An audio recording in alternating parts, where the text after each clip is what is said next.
윤석열 대통령 당선인이 국민의당 안철수 대표와 도시락 회동을 가졌습니다. 회동을 마친 뒤 안 대표는 윤 당선인과 국정 전반 현안에 대해서 함께 논의했다면서 인수위 인선은 얘기하지 않았다고 답했습니다. 국회 취재기자 연결합니다. 엄윤주 기자. 네, 국회 스튜디오입니다. 윤석열 당선인, 오늘 당사에서 안철수 대표와 도시락 회동을 했죠? 네, 낮 12시 반부터 시작한 윤석열 당선인과 안철수 대표의 도시락 회동은 2시간 동안 이어졌습니다.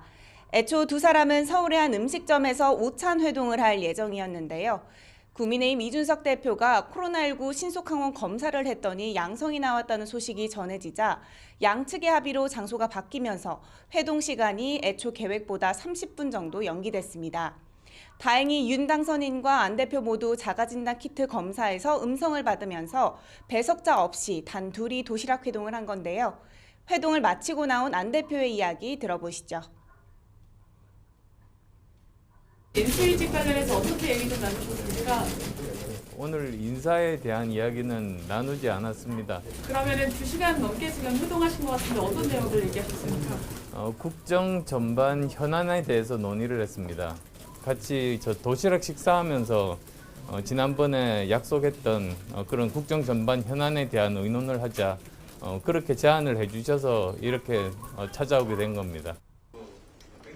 자신이 인수위원장 후보로 거론되는 것에 대해서도 안 대표는 아직 이야기를 나눠보지 않아 말하기 힘들겠다며 말을 아꼈습니다. 이런 가운데 장제원 당선인 비서실장은 오는 일요일 13일까지는 인수위원장을 인선할 것이라고 밝혔습니다. 인수위원회 출범을 앞두고 굉장히 바쁘게 돌아가는 것 같습니다. 지금까지 어느 정도 진행된 겁니까? 네, 오늘 장제원 당선인 비서실장은 오찬 회동이 연기된 사실을 알리면서 인수위원회에 대한 대략적인 내용을 공개했습니다. 먼저 당선인실은 금융감독원, 그리고 인수위원회는 금융연수원을 마련할 예정이라고 밝혔습니다.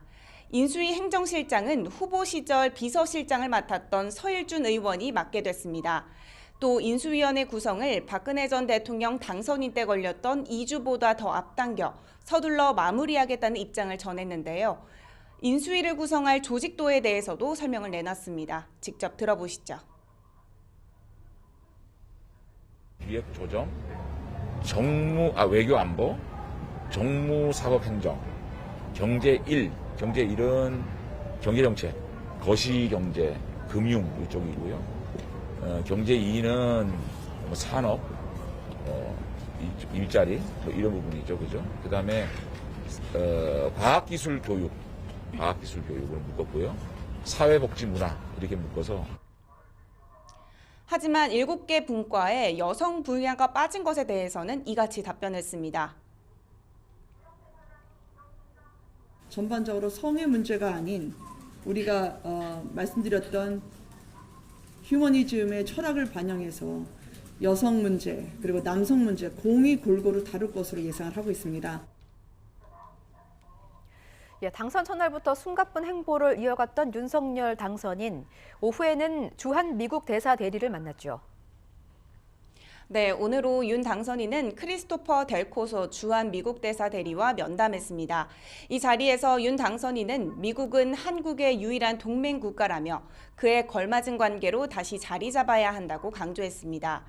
또 경제와 기후협력, 보건의료와 첨단 기술 등 모든 의제들이 한미 간의 혈맹 관계를 바탕으로 발전해 나가야 한다고 말했습니다. 직접 들어보시죠. 한국의 유일한 동맹 국가가 미국입니다. 서로의 그 안보를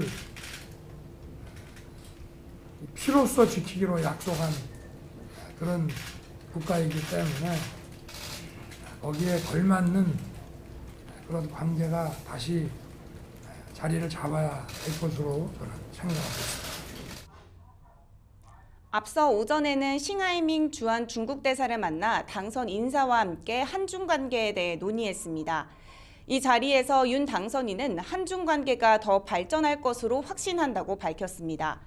이에 싱하이밍 대사도 대통령 당선에 대한 축하와 함께 올해로 30주년을 맞은 양국 수교의 초심을 굳게 지키고 우호 협력을 강화하겠다는 내용이 담긴 시진핑 중국 국가주석의 축전을 전했습니다.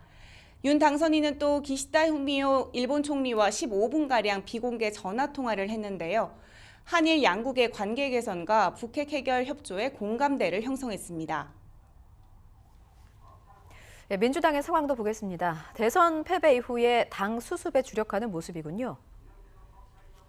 네, 민주당은 오후 2시부터 윤호중 비대위원장이 참석한 가운데 대선 패배 이후 오늘 첫 의원총회를 소집했습니다. 윤 원내대표는 이번 선거로 나타난 민심을 밑거름 삼아 겸손한 마음으로 다시 시작하겠다고 강조했습니다. 직접 들어보시죠. 당을 빠르게 재정비해서 더 많은 국민께 신뢰를 드릴 수 있도록 혼신의 힘을 다하겠습니다. 선거로 나타난 민심을 혁신의 밑거름으로 삼고 돌아선 민심이 있다면 저희를 바라볼 수 있도록 각고의 노력을 더욱 기울여 나가겠습니다. 또 경북과 강원 지역 산불 피해 복구를 돕기 위한 성금으로 국회의원 전원의 세비 30%를 모아 기부하도록 의결했고 오는 13일까지 비대위 구성을 마쳐 지방선거 이후까지 활동하기로 했습니다. 또 새 원내대표는 교황 선출 방식으로 뽑기로 했습니다. 이런 가운데 민주당 이재명 전 후보는 오늘 자신의 SNS를 통해 지지자들에게 더 나은 변화를 위한 길을 한 발 한 발 함께 걸어달라고 당부했습니다. 그러면서 이재명이 진 것이지 새로운 대한민국의 열망과 위기 극복, 또 국민 통합을 바라는 시민의 꿈이 진 게 아니라며 우리의 연대와 결속이 더욱 단단해질 수 있음을 보여달라고 덧붙였습니다. 지금까지 국회 스튜디오에서 YTN 엄윤주입니다.